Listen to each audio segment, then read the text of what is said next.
देखो होता क्या है, तुम बात को समझो। जैसे तुम यहां किसी को डॉलर दो कि ये आप $1 में जरा एक बिस्किट का पैकेट दे दीजिए, कोई देगा क्या? समझदार होगा तो दे देगा, मूर्ख होगा तो कहेगा नहीं चलती है। ठीक है, उसको नहीं पता है कि $1 जो है, तो वर्क एनर्जी मेथड में तुम क्या करते हो, डॉलर जैसे किसी और देश में चलता है, रुपया किसी और देश में चलता है, रियाल किसी और देश में चलता है, तो अलग अलग चीजें हैं, अलग अलग देशों में करेंसीज अलग अलग है। ठीक है, तो ऐसे ही जो करेंसी है, लीनियर मोमेंटम और इंपल्स, ये दोनों इंटर एक्सचेंज कर सकते हो। जैसे तुम रुपया देके पैसा ले लेते हो ना, रुपया पैसा एक्सचेंजेबल है कि नहीं? तुम 50 रुपया देते हो और 50 सिक्का लेते हो, ऐसा करते हो। ठीक है, और ऐसे ही angular momentum, change in linear momentum, angular momentum और एंगुलर इंपल्स, ये इंटरचेंजेबल है, ये एक्सचेंजेबल है। मतलब इस चीज को इसमें जोड़ घटा सकते हो। इस भाई 2 रुपया 25 पैसा बोलते हो ना, तो रुपया रुपया हो गया, पैसा पैसा हो गया, रुपए में पैसे को जोड़ दिए, तो ये दोनों क्या है, एक ट्रांसफरेबल है, जोड़ सकते हो घटा सकते हो, दोनों के यूनिट डायमेंशन सेम है। ठीक है, वही बात यहाँ पे भी है। ठीक है, यही बात वर्क और एनर्जी में भी है। बात समझ रहे हैं? ये अलग बात है कि change in linear momentum is equal to F D T, ये अलग बात है change in angular momentum is equal to tau D T, ये अलग बात है work is equal to delta E. ठीक है, ऐसा तो है। तो P और एफ डी टी इंटरचेंजेबल है, तो आप यहां पे क्या बोलते हैं, कुछ इनिशियल लीनियर मोमेंटम रहा होगा plus F D T is equal to क्या चीज, P फाइनल, आप ऐसे बोलते हैं, यहां पे बोलते हैं ना। यहां क्या बोलिएगा, L initial plus tau D T is equal to L final. कुछ थे, मतलब ये कुछ रहा होगा, इसमें इतना जोड़ दिए तो ये मिल गया। यहां क्या बोलिएगा, E initial plus W external is equal to E final. और E जो है वो दो तरह का हो सकता है, K प्लस U, E क्या हो सकता है, K plus U, U final, K final, U initial, K initial, ऐसा हो सकता है कि नहीं? ये जो सिंबल्स हैं, ये जो टर्म्स हैं, ये एक्सचेंजेबल हैं। इतनी बात तो ख्याल में आ गई कि ये इसके साथ, ये इसके साथ, ये इसके साथ, यही एक्सचेंजेस पॉसिबल है। Initial plus F D T is P final, initial plus tau D T is L final, initial plus W is E final, है कि नहीं? बातें तो यही हैं। ठीक है, मैं इस पे बात करता हूं। पहली बात कि कोई जैसे पुली है और यहां पे एक ब्लॉक है, मास M1, मास 3 kg का, और ये मास है 2 kg का। ठीक है, ये जब कुछ 1 मीटर नीचे आता है तो ये 1 मीटर ऊपर जाएगा। Find V2 and V3 after, जैसे ही ये यहां पहुंचता है और ये यहां पहुंचता है, तो दोनों की वेलोसिटी बताइए कितनी होगी, है कि नहीं? इसको ऐसे कर लेते हैं कि ये तो 1 मीटर यहां आ गया, ये तो 1 मीटर यहां आया। ठीक है, ये यहां से यहां आ गया और ये यहां से यहां आया। इसे आप कई तरीके से कर सकते हैं।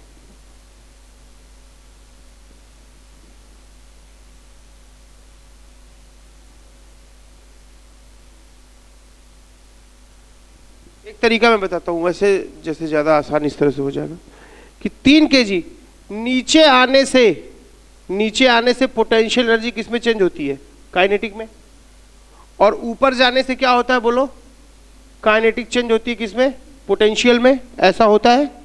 ठीक है, तो ये नीचे आ रहा है तो कितना एनर्जी रिलीज हुई, नीचे आने से एनर्जी रिलीज होती है, तो ये नीचे आ रहा है तो कितनी ऊर्जा रिलीज हो रही है। हमेशा उसे पकड़ो जो नीचे आ रहा है, वहां से शुरुआत करो।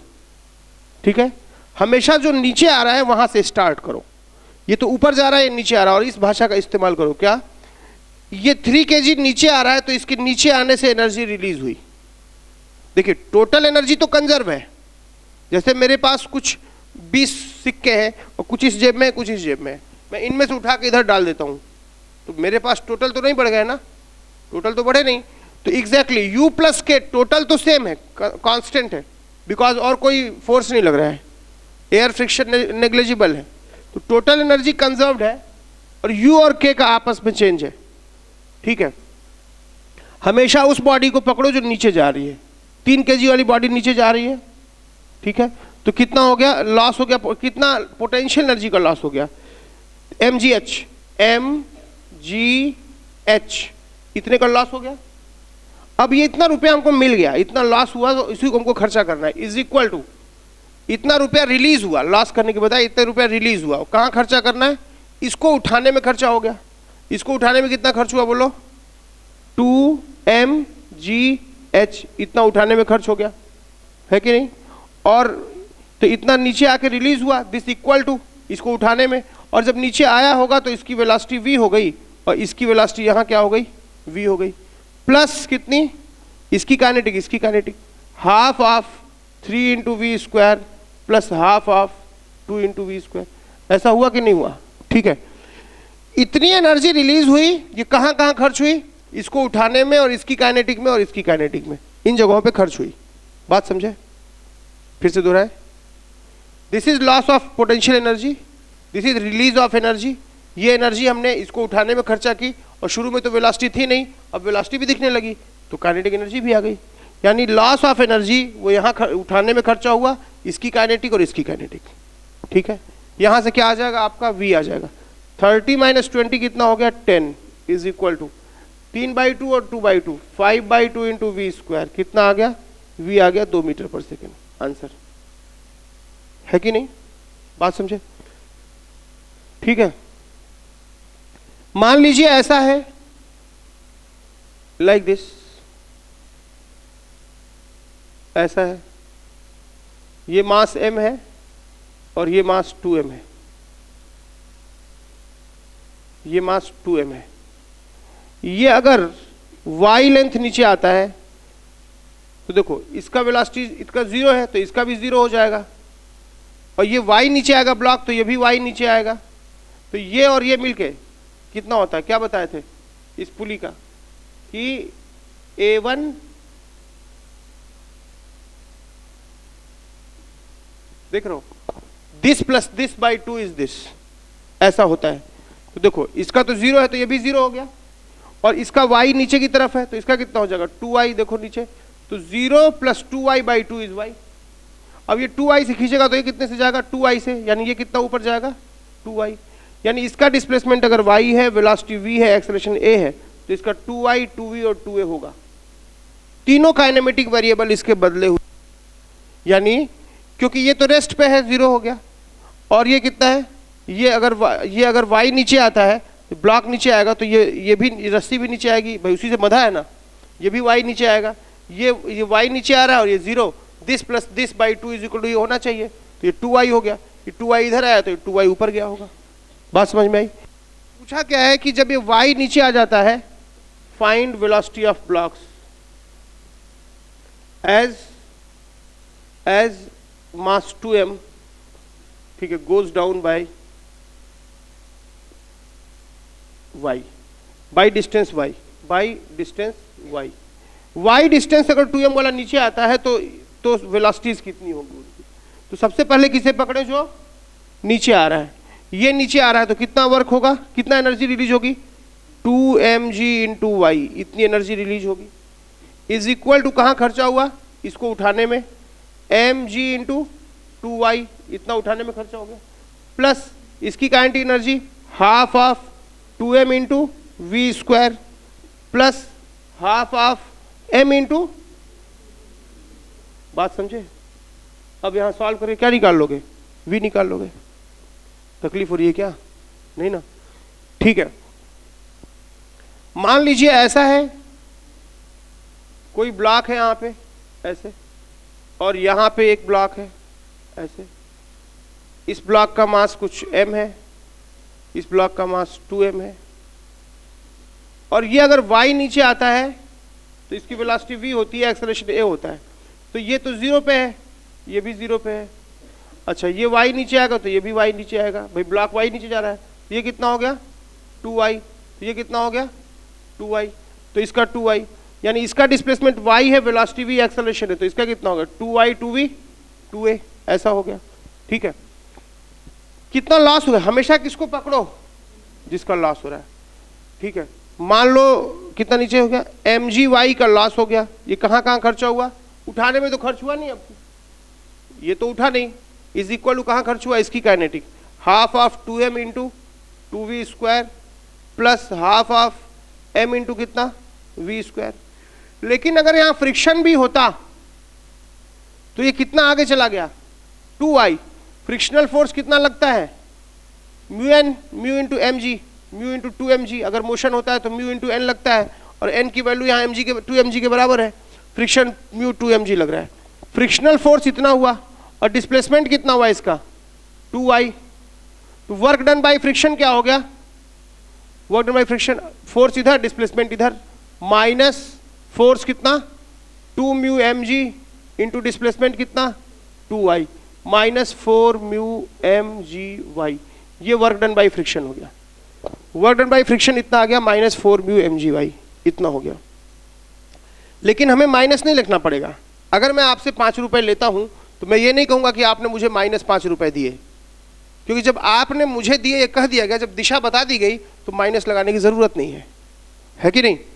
तो आप क्या लिखिएगा कि भाई मुझे इतने रुपए मिले जितना मैंने फ्रिक्शन के खिलाफ इतना काम किया, कितना प्लस 4 म्यू mgy, तो ये आंसर आ जाएगा, यहां से भी निकल जाएगा। बात समझे, मुझे नीचे आने से इतने रुपए मिले जितना फ्रिक्शन इतना खा गया, माइनस वर्क कर रहा है, तो इतने रुपए में इतना तो फ्रिक्शन खा गया, अब बचा हुआ क्या हुआ, इसको उठाना है नहीं, बचा हुआ इसकी काइनेटिक एनर्जी, इसकी काइनेटिक एनर्जी खत्म खा, यहां से क्या आ जाएगा v आ जाएगा, है कि नहीं। ठीक है, लिख लीजिए।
ये तो पुली वाले हो गए जो आप कर लेंगे, पुली कंस्टेंट, हर तरह का प्रॉब्लम हम करा दे रहे हैं, आप ख्याल कीजिएगा जब देखिएगा। जैसे अगर कभी ऐसा कुछ है,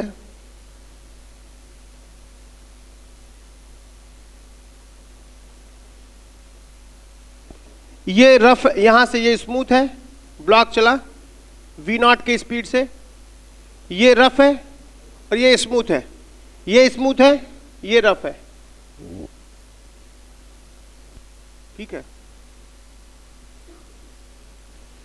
मास m है, ये हाइट h1 है, लेंथ ये x है, ये हाइट h2 है, लेंथ ये, अब ये आता है ऐसे आएगा आएगा आएगा, ऐसे आते आते आते आते आते आते आते आते आते आते यहां कहीं जाके ये रुकेगा कि नहीं रुकेगा।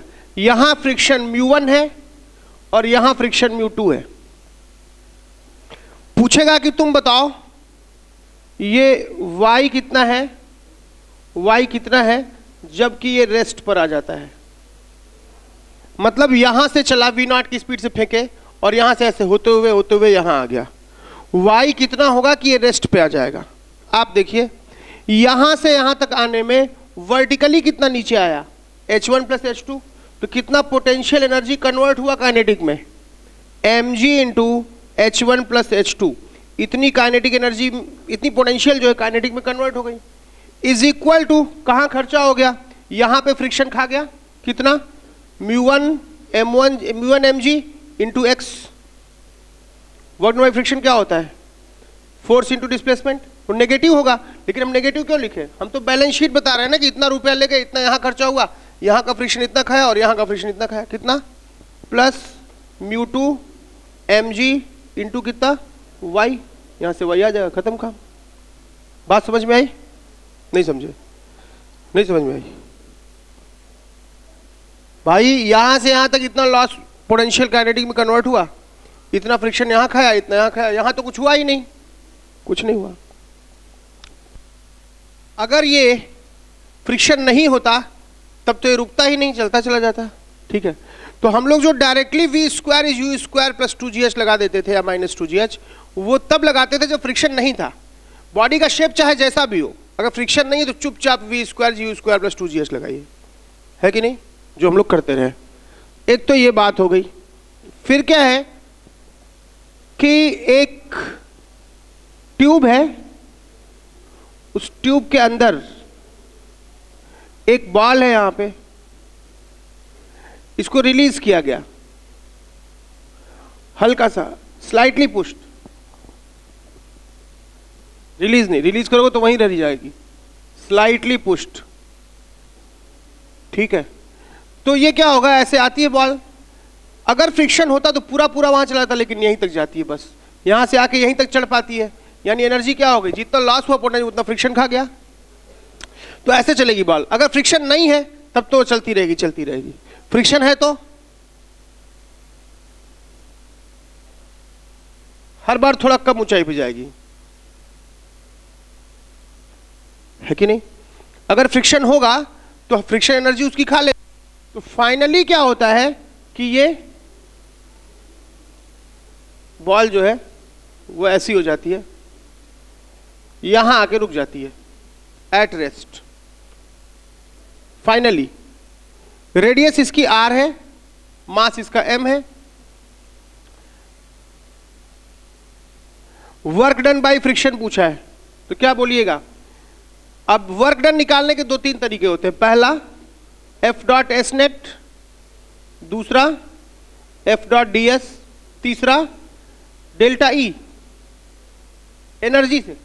तो यहां देख रहे हैं लॉस ऑफ पोटेंशियल एनर्जी कितना हुआ, R 2R लॉस हुआ, 2R हाइट नीचे आया, mg इंटू 2R इतना लॉस हो गया, तो इसकी एनर्जी 2mgr लॉस हो गई। वो कौन खा गया, फ्रिक्शन। और फ्रिक्शन यहां पे कैसा वर्क कर रहा है, नेगेटिव, क्योंकि खा गया उतना एनर्जी। तो वर्क डन बाय फ्रिक्शन कितना आ गया, माइनस 2mgr, है कि नहीं, ठीक है।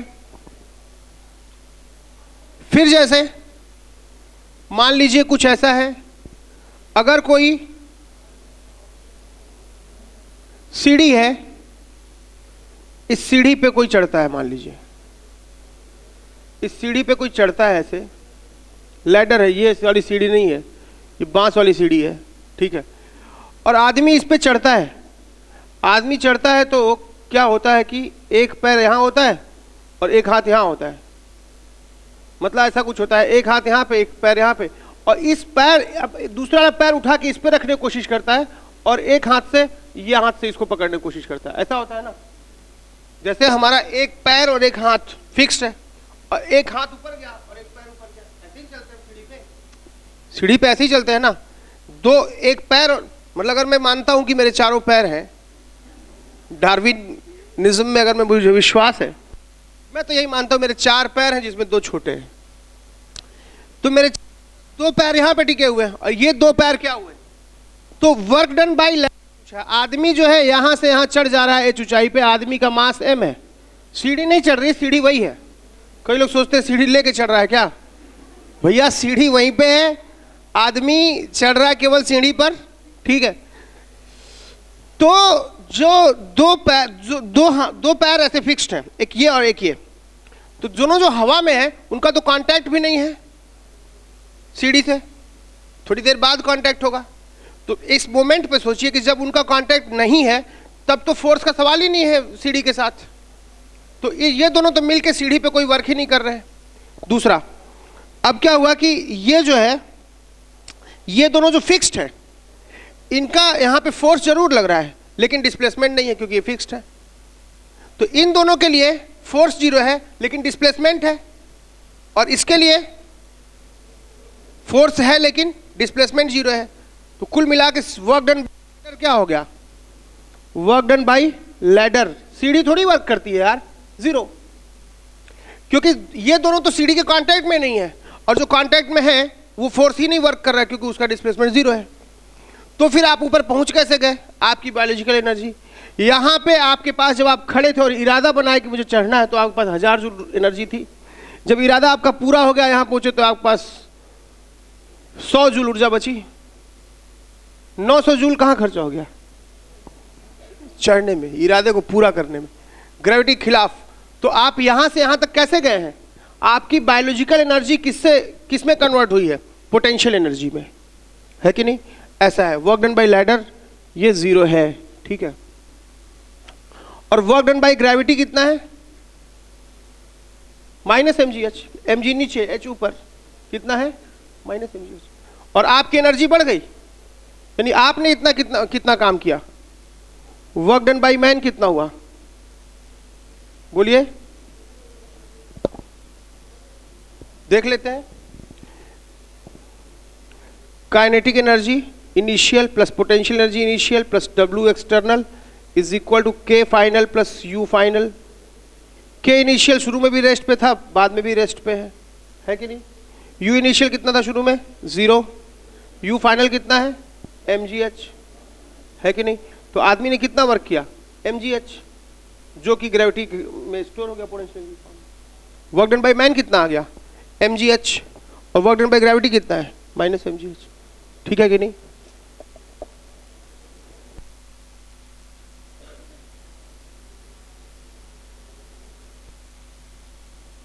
मैं कहता हूं कि ऐसा कुछ है, यहां पर एक ब्लॉक है मास m का, हाइट ये h है, यहां फ्रिक्शन म्यू है, ये स्मूथ है, ये ऐसे चलता है, यहां आकर के रुक जाता है कुछ दूरी पे। ये डिस्टेंस आप बता लेंगे कितना होगा? कैसे? यहां पे ये रेस्ट पे आ जाता है, आप क्या बोलिएगा? Loss of potential energy mgh, सब किस में कन्वर्ट? सब कौन खा गया? Friction, mu mg into x। तो कितना हो गया? x कितना हो गया? h बाई म्यू, कितना चलेगा, है कि नहीं?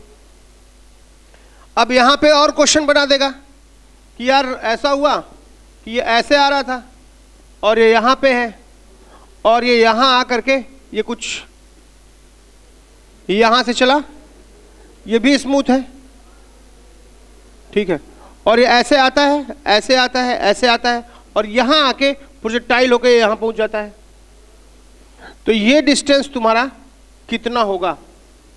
ये हाइट अगर h है और ये डिस्टेंस कितना होगा? x बराबर क्या होगा? अगर ये जो डिस्टेंस है ये l है तो, या ये डिस्टेंस y है तो, स्मॉल h है तो, तुम्हें क्या पूछ सकता है? ये x पूछ सकता है कि नहीं? तो क्या करना? पहली बात x पूछ सकता है और यहां पे स्पीड पूछ सकता है। तो स्पीड तो डायरेक्ट यहां से यहां तक आ जाएगी, फ्रिक्शन तो है नहीं, तो सीधे क्या लगा देना? v square u square plus 2gh। वो भी कहां से आता है? एनर्जी से ही आता है, ठीक है। तो यहां पे v स्क्वायर, v तो तुरंत आ गया, v square is 0 square plus 2g into h, कितना आ गया? h plus h। तो यहाँ पे v कितना आ गया? √2g into h plus h। ये तो तुरंत आ गया वेलोसिटी एनर्जी से, है कि नहीं? और रही बात x निकालने की, तो यहां से यहां तक आने में लॉस ऑफ पोटेंशियल एनर्जी, वैसे भी सोचो यहां से यहां तक फ्रिक्शन तो है नहीं, तो v square u square plus 2gh। तो जब वो ऐसे से ऐसा आएगा यहाँ, तो यहाँ उसकी वेलोसिटी कितनी होगी? √2gh होगी, क्योंकि h का लॉस हुआ है, फ्रिक्शन है नहीं। और कितना गिरना है उसे? ये वाली वेलोसिटी 0 है और यहाँ गिर जाएगा, तो यहां से यहां तक टाइम कैसे निकालोगे? हमेशा वी वाई, टाइम किससे निकलता है? यू वाई से टाइम निकलता है। अगर एक टावर हाइट एच का है और वहां से आप एक बॉल गिराते हैं तो कितने टाइम में जमीन पे पहुंचेगी? हाँ पूर्वा, कितने टाइम में?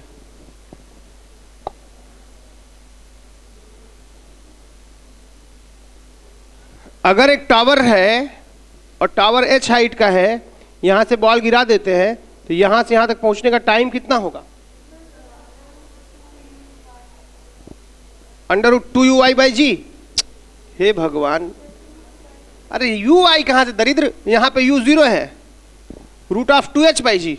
ड्रॉप करते हैं तो वो तो एंगल वाला था। हे भगवान, तो ये ड्रॉप किया गया तो टाइम तो इतना ही लेगा, ux से मतलब नहीं है।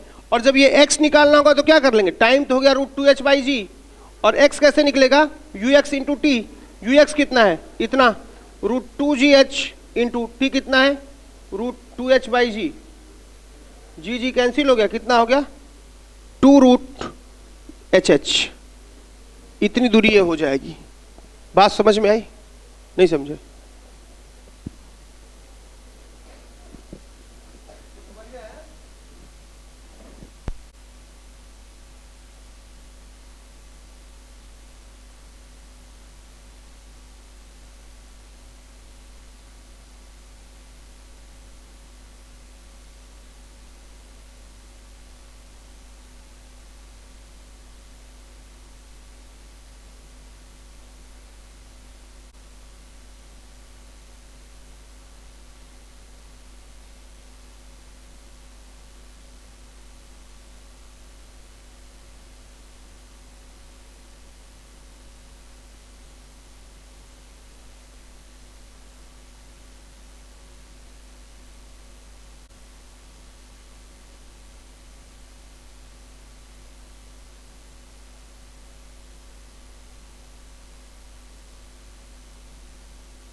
यहां पे मैं वेलोसिटी देता हूं √gr, ठीक है। अगर मैं इसे √2gr देता तो वो यहां से यहां आ जाता, उससे ज्यादा √5gr से ज्यादा देता तो कंप्लीट कर जाता, √2 और √5 के बीच में वैल्यू होगी तो छोड़ देगा, √2 से कम होगा तो ऑसिलेट करेगा। मतलब पक्का है कि ये क्या करेगा? ऑसिलेट करेगा। तो मैक्सिमम कितना एंगल जा सकता है? तुमसे क्या क्या पूछ सकता है कि मैक्सिमम कितना हाइट जा सकता है, मैक्सिमम कितना एंगल जा सकता है, ये पूछेगा, ये पूछेगा, है कि नहीं? ठीक है, तो क्या लिखोगे? कितनी एनर्जी थी इसके पास? तो कुछ नहीं ना, सिंपल, यहाँ वेलोसिटी क्या होगी? 0। या तो एनर्जी कंजर्वेशन लगाओ या सीधे लिखो, फ्रिक्शन तो है नहीं। 0² = u² minus 2g into H, खत्म। तो यहाँ से जी कैंसिल हो गया, h कितना हो गया? r/2। r/2 ऊंचाई तक जाएगा और ये r/2 है तो ये भी r/2, टोटल r था तो ये भी r/2। cos थीटा क्या हो गया? r/2/r। cos थीटा कितना हो गया? 1/2। इसका थीटा कितना हो गया? 60 डिग्री। आंसर समझ में आ रहा है कुछ?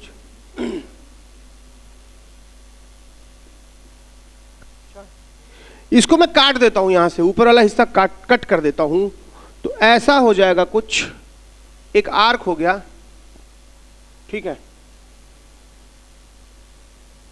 एक आर्क हो गया जो कि सेंटर पे 120 डिग्री बना रहा है, यानी इधर से कितना बनाएगा?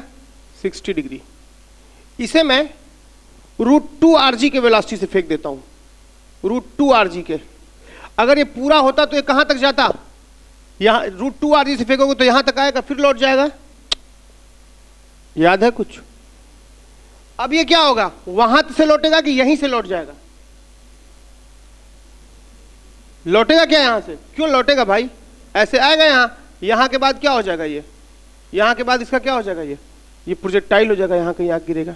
पूछा है कि जहां गिरेगा यहां से यहां तक की दूरी बताओ कितनी है। वेरी सिंपल है कि नहीं?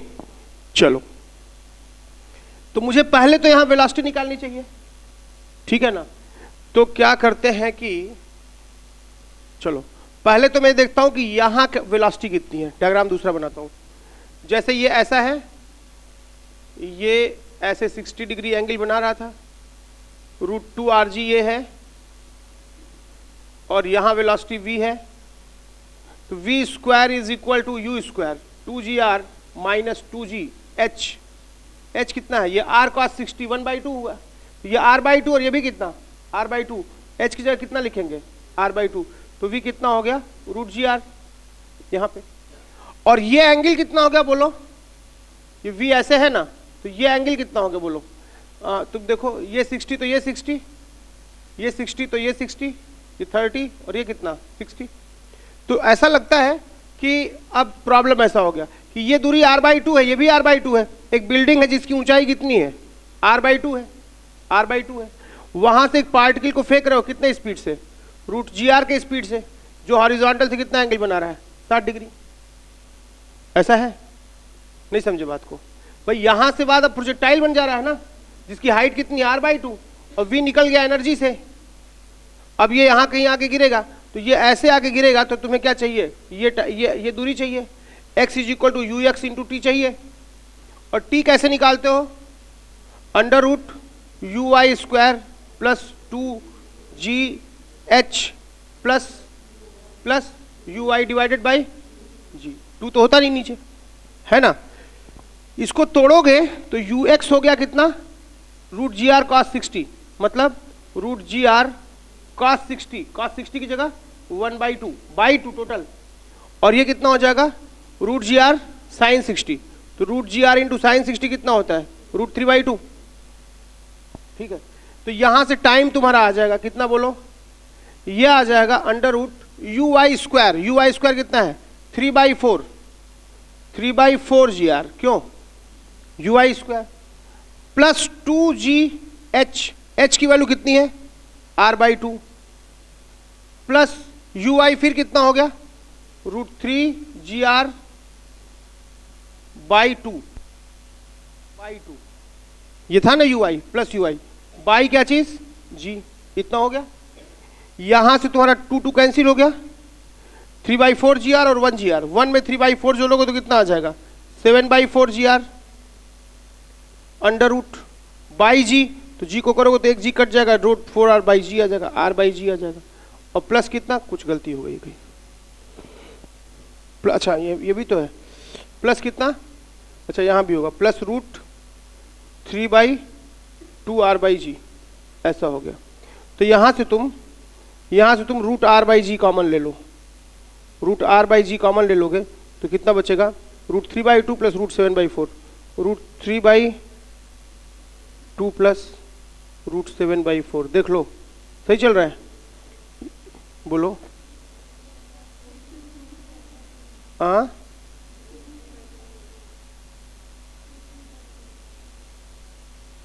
यहां पे एक सेकंड, √7/4 √3/2 केवल ये है ना? 2 बाहर ये कर रहे हो? अच्छा ये 2 बाहर है, तब तो इजी हो गया ना। तब तो यहां से भी 2 बाहर ले सकते, यहां से 2 बाहर लिए तो कितना हो गया? तो √r/g बाहर ले लिए और यहां से 2 बाहर ले लिए तो 1/2 हो गया। तो यहां क्या बचा? √7 और √r/g 2 बाहर ले लिए तो √7 प्लस 3, √7 प्लस √3। ये तुम्हारा टाइम हो गया, टाइम मिल गया तुमको यहां से यहां तक का। अब तुम्हारा ये x कैसे निकल जाएगा? ux √gr/2 into T. T कितना था? 1/2 इंटू √r/g इंटू कितना? √7 प्लस √3। ठीक है ना? ये जी कैंसिल हो गया, ये 2 हो गया, कितना हो गया? r/4 इंटू कितना √7 प्लस √3, ये हो गया, देख लेना। हाँ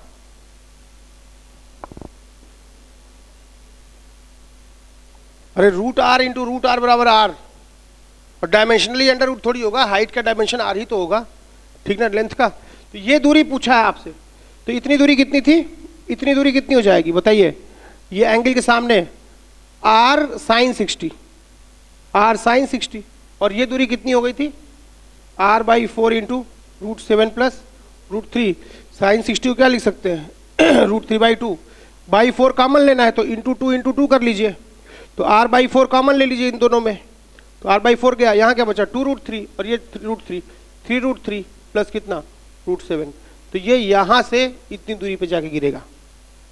नहीं समझे बात को, कुछ ज़्यादा हो गया क्या, लिख लीजिए।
क्या ग्राउंड से वो कितने हाइट पे था, ग्राउंड से वो कितने हाइट पे था उस वक्त, उसकी काइनेटिक एनर्जी कितनी थी, है ना, तो ग्राउंड से कितने हाइट पे होगा, ये कैसे निकाला जाए।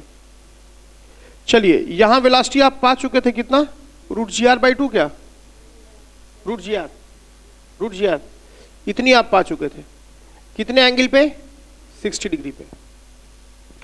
मैक्सिमम हाइट निकालना है तो क्या करना कि इतनी दूरी तो निकल चुकी है r/2, ये तो r/2 था ही, क्योंकि r cos 60 1/r/2 हो गया, ये भी r/2 हो गया, ये भी r/2 हो गया, और ये निकालना है तो ये तो प्रोजेक्टाइल का ग्राउंड टू ग्राउंड हो गया। h max निकाल सकते हो अलग से, h max कितना हो जाएगा u² sin² θ/2g, तो u² कितना आ गया इसका gr इंटू sin² 60 मतलब कितना 3/4 divided by 2g, g cut गया, कितना आ गया 3r/8, है कि नहीं।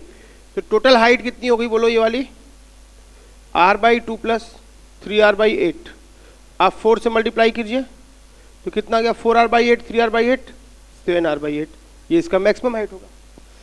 उस वक्त काइनेटिक एनर्जी कितनी होगी, यहाँ पे √gr है तो यहाँ कितना √gr cos 60, हाईएस्ट पॉइंट पे इसकी काइनेटिक एनर्जी वर्टिकल वाली वेलोसिटी तो 0 हो जाएगी, ये वेलोसिटी मेंटेन रहेगी कांस्ट, हॉरिजॉन्टल कंपोनेंट कंजर्व होता है √gr cos 60, तो √gr/2 ये तो कांस्टेंट रहेगा, तो इसकी काइनेटिक एनर्जी कितनी हो गई half of m into v² कितना हो गया gr/4, कितना हो गया mgr/8।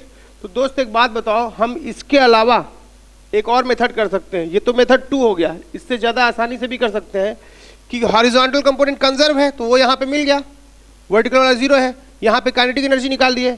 यहाँ काइनेटिक कितनी थी देखो half of m into v², 2gr कितना हो गया mgr, यहाँ काइनेटिक इतनी थी, यहाँ काइनेटिक इतनी है, तो यहाँ से यहाँ तक जाने में काइनेटिक इतनी बची, शुरू में इतनी थी, तो कितनी लॉस हो गई, लॉस ऑफ काइनेटिक एनर्जी कितना हो गया बोलो, this minus this, M G R minus कितना, M G R by 8 is equal to कितना, 7 एम जी आर बाई 8।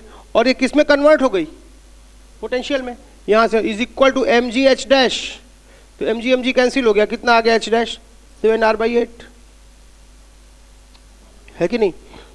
कैसे, ये ज्यादा आसान है, दोनों आसान है, जैसा भी है लिख लीजिए।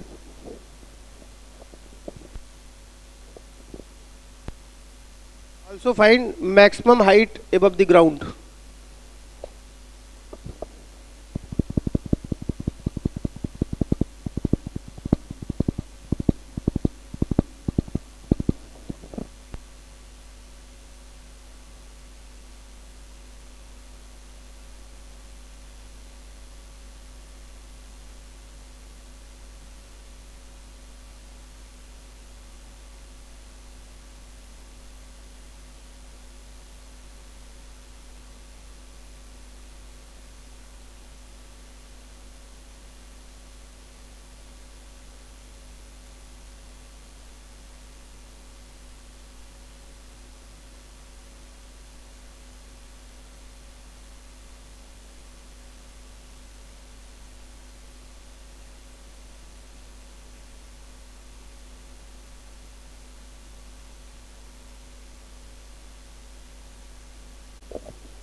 अगर कोई बिल्डिंग है, यहां से बॉल को स्पीड u से फेंक रहे हो, हाइट h है, तो बताओ यहां पहुंचने पे उसकी वेलोसिटी कितनी होगी। थीटा की पड़ेगी क्या, नहीं, सिंपल एनर्जी कंजर्वेशन लगाओ, अंडर रूट कितना u स्क्वायर प्लस 2gh, खत्म, है कि नहीं। एनर्जी लगा दो, सिंपल। ये कहां से आता है, ये देखो, इसके पास कितने रुपए थे पहले बोलो, हाफ mu स्क्वायर रुपए थे पहले इसके पास, काइनेटिक एनर्जी इतनी थी, और नीचे आने से एनर्जी रिलीज हुई mgh, क्या मिल गया, mgh बराबर क्या मिल गया, हाफ mv स्क्वायर। तो मेरे भाई इससे यही तो आएगा, या तुम ऐसे कर लो, कुछ लोग ऐसे लिखते हैं u1 प्लस k1 बराबर u2 प्लस k2। चलो भैया, यहाँ पे u1, यहाँ पे u0 मान लो, तो u1 कितना हो गया mgh, और k1 कितना है बोलो, हाफ mu स्क्वायर, u2 कितना हो गया यहाँ पहुँच के 0, k2 कितना हो गया हाफ mv स्क्वायर, उससे भी तो वही आया। तो ये कर रहे हैं, नाम ये कर रहे हैं, सीधे क्या कर दे रहे हैं, v square u square plus 2gh, theta उटा का चक्कर ही नहीं है। हाँ, अगर टाइम पूछे तब थीटा देना पड़ेगा उसको, तब टाइम कैसे निकालोगे, root of U Y square plus 2gh, ये building plus U Y divided by G, नीचे 2 नहीं होता। अगर ऐसे है तो यहाँ माइनस हो जाएगा, क्योंकि कम समय लेगा, ये ज़्यादा समय लेगा, है कि नहीं। तो टाइम बहुत बड़ी बात है, खटाखट लगेगा प्रॉब्लम, वरना यहाँ एनर्जी लगा के मरते हो, यहाँ इक्वेशन बना के लगाते हो जो सॉल्व ही नहीं होता। ठीक है, इक्वेशन बनाते हो बहुत मन से हो, लेकिन सॉल्व ही नहीं होता है वो। ठीक है, एक पार्टिकल को यहां से फेंका गया थीटा एंगल पे, ठीक है, यहां काइनेटिक एनर्जी इसकी k थी, वेलोसिटी कुछ रही होगी, काइनेटिक एनर्जी k हो गई। किसी वक्त या मान लो 60 डिग्री यहां पे था, किसी वक्त वो कितना एंगल बना रहा है, अगर 45 डिग्री बना रहा है या 30 डिग्री बना रहा है, मान लीजिए 45 डिग्री बना रहा है, उस वक्त काइनेटिक एनर्जी कितनी होगी उसकी, और जब हाईएस्ट पॉइंट पे है उस वक्त काइनेटिक एनर्जी कितनी होगी इसकी, k1 कितना होगा और k2 कितना होगा, बताओगे कैसे, कोई बताएगा। कभी काइनेटिक एनर्जी का प्रॉब्लम दे तो हमेशा वेलोसिटी में कन्वर्ट करो, पहले उसको वेलोसिटी में कन्वर्ट कर लो, क्योंकि काइनेटिक एनर्जी की डायरेक्शन तो होती नहीं कोई, ये k2 की डायरेक्शन नहीं है, यहाँ वैल्यू k2 है, यहाँ वैल्यू k1 है, यहाँ वैल्यू k है, ये k की डायरेक्शन नहीं होती कोई, एनर्जी तो स्केलर क्वांटिटी है, इसकी दिशा तो होती नहीं। तो आप क्या करेंगे यहाँ पे कि यहाँ वेलोसिटी अगर u है और यहाँ वेलोसिटी v1 है, सॉरी v1 है और यहाँ वेलोसिटी v2 है, एक बात पक्की है कि 60 डिग्री इसका कौन सा कंपोनेंट कंजर्व रहेगा, u cos 60 इधर और इधर कितना u sin 60, तो u cos 60 तो यहाँ बना रहेगा और ये वाला 0 हो जाएगा। तो यहाँ काइनेटिक एनर्जी k को v की भाषा में लिखो, हाफ mu स्क्वायर लिखोगे, और K2 कितना हो जाएगा बोलो, हाफ m यहां की वेलोसिटी u cos थीटा का square, u cos theta conserve रह जाएगा, है कि नहीं? तो half mu square into cos square theta, ये क्या चीज है, K1, तो इज इक्वल टू K है ये, K cos square theta K2। तो यहां अगर काइनेटिक एनर्जी K है तो यहां काइनेटिक एनर्जी कितनी होगी, K cos स्क्वायर थीटा होगी। बात समझ में आई? और ये कैसे निकलेगा K1, वहां पे वेलोसिटी v1 मान लिए, एंगल कितना था 45 डिग्री, इसका ये कंपोनेंट और इसका ये कंपोनेंट क्या होंगे, बराबर होंगे। ये v1 कितना हो गया cos 45 और ये कितना हो गया u cos 60, ये दोनों बराबर हो गए। तो क्या लिखोगे, u/2 is equal to v1/√2। ठीक है, यहां से क्या आ जाएगा, v1 इज इक्वल टू कितना आ गया, u/√2, v1 इज u/√2। तो काइनेटिक एनर्जी K1 कितना आ गया, half of m into v1 square यानी u स्क्वायर बाई 2, है कि नहीं, u स्क्वायर बाई 2। तो कितना आ गया, ये इसी को K बोलते थे तुम, तो ये कितना आ गया K/2। तो और यहाँ पे थीटा की वैल्यू 60 डिग्री रखोगे तो K cos स्क्वायर 60, cos 60 1/2 होता है तो K/4। तो यहाँ काइनेटिक एनर्जी कितनी हो गई, K, यहाँ K/2, यहाँ K/4, K/2 K/4। ठीक है,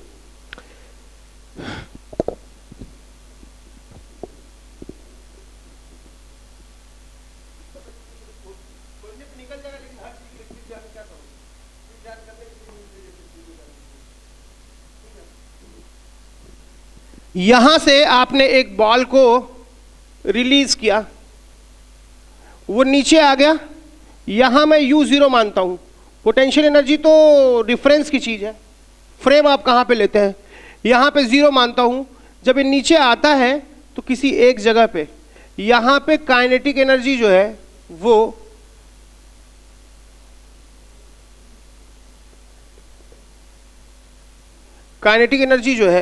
वो 2 टाइम्स ऑफ पोटेंशियल एनर्जी है, या जो है kinetic energy potential energy 2 times of kinetic energy. ठीक है, K जो है 3 टाइम्स ऑफ पोटेंशियल एनर्जी है। बताओ वो हाइट कितनी होगी, मतलब वो यहां से रिलीज हुआ, वो कुछ नीचे आया किसी हाइट पे, काइनेटिक एनर्जी 3 गुना है पोटेंशियल एनर्जी की। मान लेता हूं वो हाइट h है, टोटल हाइट मान लीजिए कैपिटल H थी, गिवन थी। ठीक है, तो ये कितनी दूरी हो गई, h माइनस h।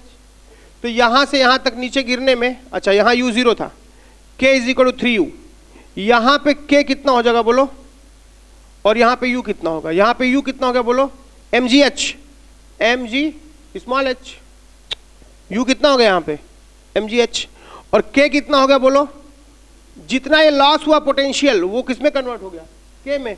तो कितना mg into h minus h। जरूरी है कि यहाँ पे v स्क्वायर निकाल के हाफ mv स्क्वायर से ही करें, पोटेंशियल निकालना तो यहाँ से h ऊंचाई पे, और यहाँ काइनेटिक निकालना है तो साफ पता है कि यहाँ से नीचे आने में जितना लॉस ऑफ पोटेंशियल एनर्जी है वही किस में चला गया है, तो उसको ये लिख दिए। तो कितना हो गया, mg कैंसिल हो गया, तो क्या हो गया, h minus h is equal to 3h, h कितना हो गया 4h, h कितना हो गया h/4, वहां पे ऐसा होगा, है कि नहीं, राइट।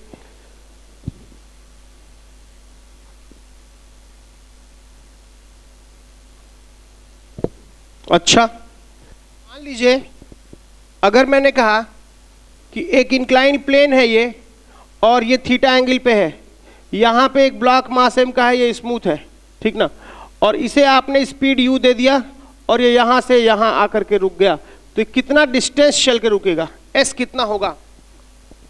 क्या करेंगे, एक तो तरीका सीधी सी बात है कि बॉडी आगे जा रही है तो इसका एक्सेलरेशन पीछे कितना होगा, g साइन थीटा, तो 0 square is equal to u square minus 2 into G की जगह g sine theta into s, है कि नहीं। तो s कितना हो गया, u square by 2g into sine theta, इतना हो गया। दूसरा एनर्जी से कर सकते हो, ठीक है। नेक्स्ट, मान लीजिए वो हाइट भी पूछ सकता है आपसे, कितना हाइट चला गया, तब हाइट कैसे निकालोगे, सिंपल, यहां वेलोसिटी 0 हो गई ना, तो 0 square u square minus 2gh, g इस्तेमाल करना तो h इस्तेमाल करना, तो कितना हाइट चलेगा, u स्क्वायर बाई 2g। नहीं समझे बात को, मतलब क्या हुआ कि अगर तुम यहां पे ग्राउंड से तुम एक इंक्लाइन प्लेन ये रखे हो, एक इंक्लाइन प्लेन ये रखे हो, और एक बॉल को सीधे फेंक दे रहे हो और एक बॉल को इधर फेंक दे रहे हो, तो सबको अगर u की स्पीड से फेंकते हो, u की स्पीड से फेंकते हो, तो सब क्या होंगे बोलो? सब सेम हाइट तक जाएंगे। ये यहां तक जाएगा, ये यहां तक जाएगा, ये यहां तक जाएगा, ये यहां तक जाएगा। यहां आके सबकी वेलोसिटी क्या हो जाएगी? जीरो हो जाएगी। जीरो आ जाएगी, ये जीरो हो जाएगा, ये जीरो हो जाएगा, ये जीरो हो जाएगा। बात समझे? क्योंकि वो पाथ पे डिपेंड करता ही नहीं। बात मेरी समझे?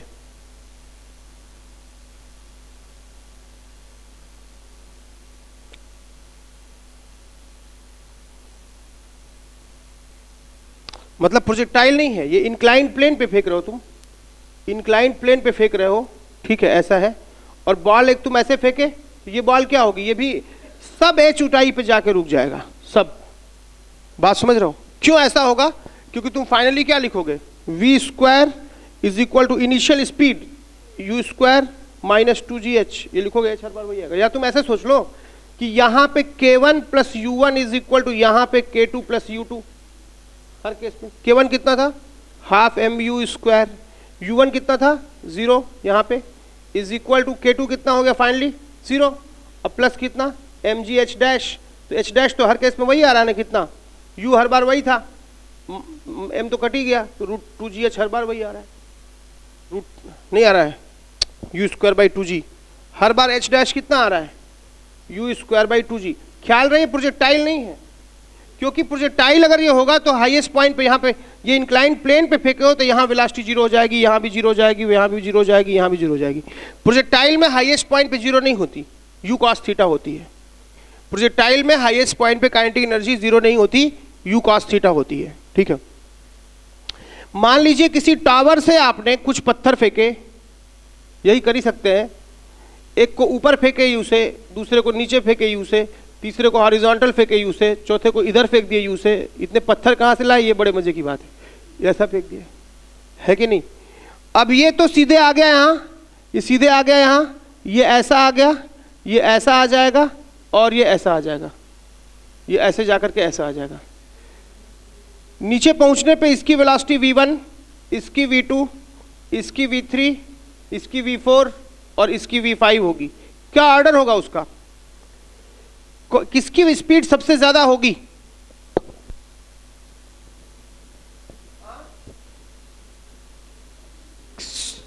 क्योंकि इनिशियल और फाइनल पॉइंट सेम है और दोनों का वर्टिकल डिस्प्लेसमेंट सेम है, इसलिए सबका हाइट सब। सारे बॉल को किधर जा रहा है ये मत देखो, तुम ये देखो कि लॉस ऑफ पोटेंशियल एनर्जी कितना है। इनिशियल ये था, फाइनल ये था, सबकी इनिशियल काइनेटिक एनर्जी सेम थी। कहीं भी घूम के आए आखिरकार डिस्प्लेसमेंट तो इतना ही है वर्टिकली, तो लॉस ऑफ पोटेंशियल एनर्जी सबका सेम हो गया, तो फाइनल भी क्या होगी? सबकी सेम होगी। इसका मतलब वेलोसिटी क्या होगा? स्पीड क्या होगा? सबका सेम। वेलोसिटी सेम नहीं होगी क्योंकि दिशाएं अलग अलग होंगी। सबका क्या सेम होगा? ऑल विल हैव सेम क्या? वेलोसिटी की सेम स्पीड की kinetic energy, same kinetic energy same speed, velocity same नहीं होगी, है ना? अच्छा, सब किसका टाइम ज्यादा लगेगा बोलो? T1, T2, T3, T4, T5। किसका टाइम सबसे कम लगेगा? सबसे ज्यादा तो ये लगा के आएगा T5, फिर T4, फिर T3, फिर T2, फिर T1, ऐसा होगा क्योंकि UI सबसे ज्यादा तो जाएगा आएगा। जिसका मैक्सिमम हाइट सबसे ज्यादा होगा उसका टाइम, मैक्सिमम हाइट सबसे ज्यादा है तो ये, फिर इन दोनों में देख रहे हो कि इसका तो ये पहले पहुंच गया, लेकिन फिर क्या, इसका पहले से एक कंपोनेंट था, इसका पूरा इधर था, तो ये ऑर्डर होगा टाइम ऑफ फ्लाइट का। कुछ समझ रहे हो? लिख लो। दिमाग चलना चाहिए, मतलब ये है कुल जमा बात।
इलास्टिक मतलब जितनी वेलोसिटी से बॉल आता है उतनी वेलोसिटी से ही लौट जाता है, ठीक ना।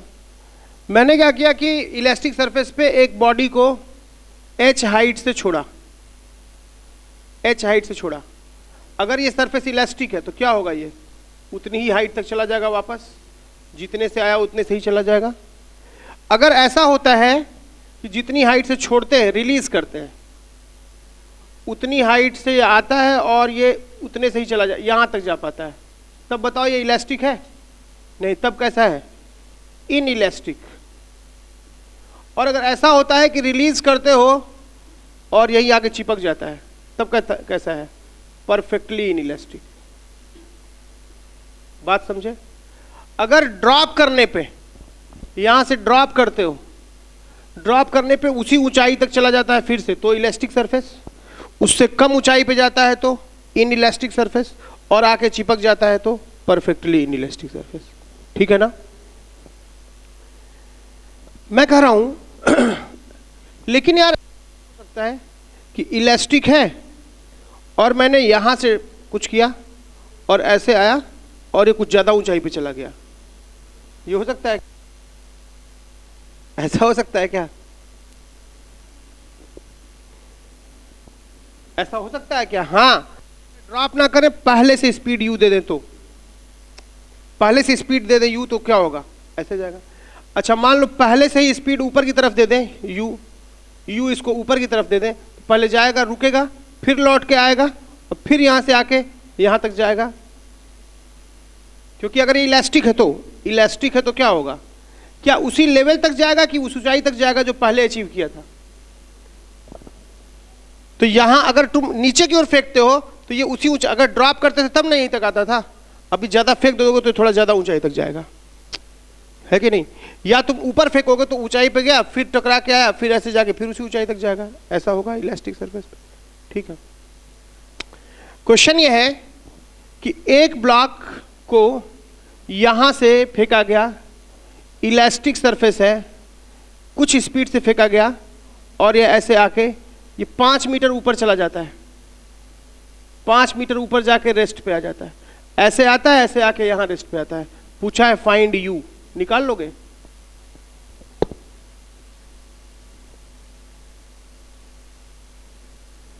सीधी सी बात है। नीचे क्या हुआ उसको छोड़िए, यहां की काइनेटिक एनर्जी पूरी की पूरी किसमें कन्वर्ट हो गई? पोटेंशियल में। तो क्या लिखिएगा भाई? k1 प्लस u1 बराबर k2 प्लस u2। यही u0 मान लेते हैं, तो क्या लिखिएगा? k1 plus u1 is equal to k2 plus u2। या फिर इसकी बजाय आप ये सोचिए ना कि यहां पे जितना पोटेंशियल था इतना इतना तो है ही, तो यहां से सोचो प्रॉब्लम को। ये तो ऐसा लग रहा है कि अच्छा एनर्जी डायरेक्शन होती नहीं, तो u नीचे कहो चाहे u ऊपर कहो, एनर्जी तो वही रहेगी। तो इतनी वेलोसिटी से फेंकोगे, 5 मीटर बाद चल के 0 हो गई, तो u²/2g आंसर है कि नहीं? ऐसे नहीं समझ में, सीधी बात नहीं समझ में आएगी। k1 कितना है? Half mu²। यहाँ पोटेंशियल 0 मान लेता हूँ, इज इक्वल टू k2 कितना हो गया? 0, रेस्ट पे आ गया, प्लस यहाँ से h ऊंचाई पे mgh, mm कैंसिल हो गया, तो h कितना हो गया? u²/2g। u कितना है?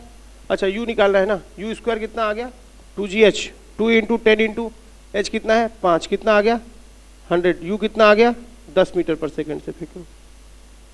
बात समझ में आई? नहीं समझे? कई बार कुछ ऐसी बातें हैं, जैसे एक ब्लॉक है A और एक ब्लॉक है B, इसका मास 2m है, इसका मास m है, दोनों पे सेम फोर्स लग रहा है, ठीक है, for same time, same force for same time, same time तक लगा, t तक। ये यहां से यहां आ गया और ये यहां से यहां आ गया, तो कौन किसका एक्सेलरेशन ज्यादा होगा? 1 वाले का कि 2 वाले का? a1 कितना हो जाएगा? f/m। a2 कितना हो जाएगा? f/2m। स्मूथ है, ठीक है। तो देख रहे हो ये चल रहा है, ठीक है। तो a1/a2, इसका मास ज्यादा है, दोनों का फोर्स सेम है, a इज f/m, मास ज्यादा होगा, फोर्स एक्सेलरेशन कम होगा। देख रहे हो a1 कितना है? 2a2 के बराबर है, पहला काम। t टाइम बाद क्या होगा? Velocity v is equal to क्या होगा? u plus at। u तो 0 था, a और t सेम है दोनों का, a जिसका ज्यादा होगा उसकी वेलोसिटी ज़्यादा होगी, A1 ज़्यादा है तो इसका मतलब कि V1 क्या हो गया 2V2, क्योंकि A1 A2 A2 है तो V की जगह रखोगे ना, A की जगह, नहीं समझे भाई, V प्रोपोर्शनल टू A आ गया, जिसका A ज़्यादा होगा उसका ऐसा होगा। और फिर काइनेटिक एनर्जी क्या हो जाएगा, V हाफ mv स्क्वायर होती है, तो K1 इज 4K2, क्योंकि स्क्वायर की बात है। तो सेम, अच्छा लीनियर मोमेंटम क्या होता है, P is equal to mv होता है, तो P1 कितना हो जाएगा m1v1 और P2 कितना हो जाएगा m2v2। तो यहां से P1 बाई P2 कितना आ जाएगा बोलो, mv1 डिवाइडेड बाई m2 कितना हो गया 2mv2, mm कट गया 1/2, लेकिन v1 बाई v2 की वैल्यू कितनी थी 2, तो कितना आ गया 1। लीनियर मोमेंटम वही रह गया, है कि नहीं? क्यों वही रह गया, क्योंकि तुम्हें पता है कि change in linear momentum F D T होता है। तो यार एक बात बताओ, टाइम सेम है, फोर्स सेम है, तो लीनियर मोमेंटम में चेंज वही होगा, इसलिए दोनों बार वही रह गया। मतलब ऐसे भी सोच लो, है कि नहीं? इतने तरह से सोचा जा सकता है।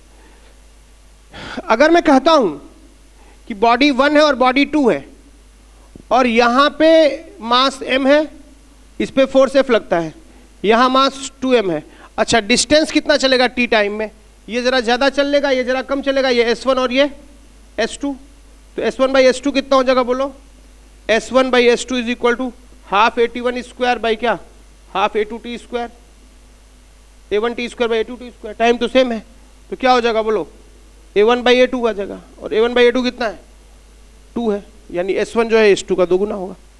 तो डिफरेंट मास लेके सब पूछ सकता है कि नहीं? यहां पे भी फोर्स F लग गया, यहां भी फोर्स F लग गया, और यही काम हम इलेक्ट्रोस्टैटिक्स में कर सकते हैं, mg की जगह QE आ जाएगा। यही काम मैग्नेटिक फील्ड में भी कर सकते हैं। तो बड़ा एक सिमेट्री है, एक बार खुल गई दिमाग की खिड़की ना, तो तुम्हें पता चल गया कि कर क्या रहा है प्रॉब्लम में। मैथमेटिक्स तो हजारों तरीके की हो सकती है, कंसेप्ट फिजिक्स का एक है, उससे लेकर हजारों मैथमेटिक्स बना दिया, ठीक है। तो यहां पे force is applied for at same distance, for same distance, same distance तक फोर्स लगा, तो ये S हो गया, ये भी S हो गया, दोनों बराबर चले, ठीक है ना। तो क्या पूछा है, A1 by A2, V1 by V2, S1 by S2 तो वही होगा, T1 बाई T2, और क्या हो सकता है P1 बाई P2, और क्या हो सकता है, बस A1 बाई A2 कितना होगा, force by mass, force by 2m, इसका मास ज्यादा एक्सेलरेशन कम, A1 बाई, यानी A1 बराबर क्या होगा 2A2। वेलोसिटी क्या होगी बोलो, K1 बाई K2, वेलोसिटी क्या होगी। अब ये थोड़ा मजे की बात है, V1 by V2, V1 is U1 plus AT1, बोलो A1 T1, लेकिन यहाँ पे तो टाइम दिया नहीं मुझे, सेम डिस्टेंस की बात कर रहा है, तो V1 की जगह क्या लिख दूंगा, V1 square is equal to U square plus 2AS, ये लिखना पड़ेगा। इनिशियली रेस्ट पे था, जब टाइम की भाषा में बात कर रहा था तो हमने V equal to U plus AT लिखा था, डिस्टेंस की भाषा में बात कर रहा है तो 2AS लिख रहे हैं। तो क्या लिखोगे तुम, तो V1 by V2, V1 square by V2 square कितना हो जाएगा बोलो, 2A बाई S, 2 भी सेम S भी सेम, A1 बाई A2, और A1 बाई A2 कितना है 2, तो इसका मतलब V1 बाई V2 कितना हो गया बोलो, √2। नहीं समझे बात को, ठीक है। T1 बाई T2 कितना होगा बोलो, कैसे निकलेगा T1 बाई T2, हाँ हाँ, S is equal to half UT plus half AT square, half A1T square, U तो 0 था, तो S1 by S2 is equal to कितना हो गया, TT तो ठीक, A1 T1 square, A1 T1 square by क्या चीज A2 T2 स्क्वायर, लेकिन S1 S2 बराबर है, इसका मतलब ये बराबर क्या हो गया बोलो, ये बराबर इसके हो गया, मतलब अरे समझ रहे हो ना तुम, अरे ऐसे लिख लो, S1 बराबर S2 है, U तो 0 है, तो हाफ AT1 स्क्वायर बराबर क्या चीज, half A2T square T2 square, तो क्या हो जाएगा बोलो, A1 T1 square is equal to A2 T2 square, तो T1 square by T2 square कितना आ गया बोलो, A2 बाई A1, और A2 बाई A1 कितना था 1/2, तो T1 बाई T2 कितना आ गया बोलो 1/√2, है कि नहीं, है कि नहीं।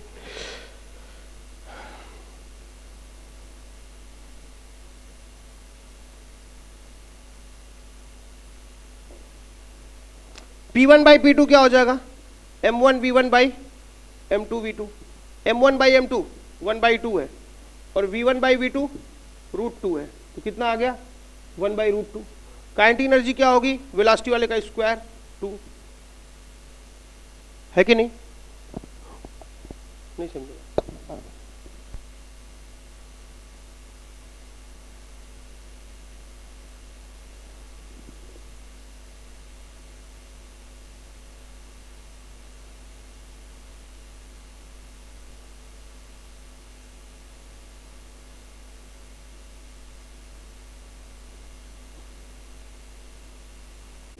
काइनेटिक एनर्जी होगी हाफ एम वी स्क्वायर ना, यहाँ पे यहाँ भी गड़बड़ हो गया, इसका मतलब यहाँ भी गड़बड़ हो गया। V1 इज टू V2 तब होता है जब मास सेम होता है, यहाँ मास क्या है, डिफरेंट है, यहाँ भी गड़बड़ हो गया है ये, क्योंकि सेम मास के लिए ना हम लगा देते हैं वी स्क्वायर के प्रोपोर्शनल, यहाँ तो मास भी है, तो K1 कितना हो जाएगा, हाफ एम V1 स्क्वायर, और K2 कितना हो जाएगा, हाफ 2m V2 स्क्वायर। तो यहाँ से हो जाएगा K1 by K2 is equal to कितना, हाफ हाफ कैंसिल हो गया, mm कैंसिल हो गया, 1/2 into V1 square by V2 square. तो V1 बाई V2 कितना आ गया 2, उसका स्क्वायर क्या आ गया 4, तो कितना आ गया ये 2, K1 बाई K2 2 आएगा, क्योंकि हम वेलोसिटी का जो ऑर्डर है उसका स्क्वायर करके के नहीं पा सकते, वो तब होता है जब सेम बॉडी के लिए होता है, सेम मास के लिए। यहाँ मासेस अलग अलग तो अलग अलग निकाल के करना पड़ेगा, बात समझ रहे हो ना। यहाँ भी ये नहीं करना पड़ेगा कि वेलोसिटी का जो ऑर्डर है उसी का स्क्वायर कर दें तो के मिल जाएगा, वो तब होता है जब मास सेम होता है, यहाँ मास क्या है, डिफरेंट है।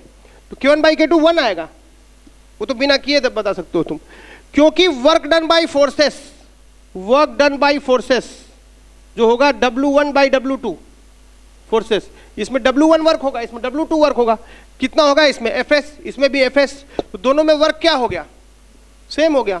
जो वर्क है वही काइनेटिक एनर्जी को चेंज करेगा, इसलिए काइनेटिक एनर्जी भी वही रहेगी। ऐसे सोच लो, कोई खराब बात कर रहा है? और नहीं तो भैया लो, अपना तरीका है ये पैदल वाला, half of m1 v1 square by क्या, half of m2 v2 square, half of cut गया, m1 बाई m2 कितना आ गया 1/2, और v1 बाई v2 कितना आ गया √2 का स्क्वायर, तो √2 का स्क्वायर कितना है 2 बराबर 1। नहीं समझे बात को, वरना तुम तो अभी भटकाए थे हमको 4K2 और ये करके। हाँ सर ठीक है, लिख लो।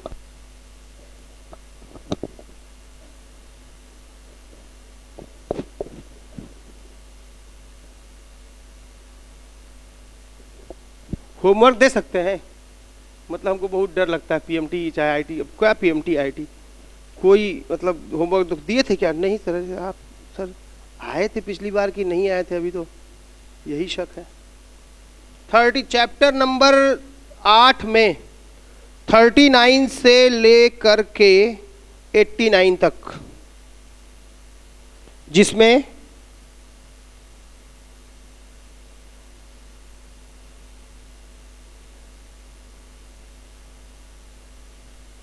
आप 79 से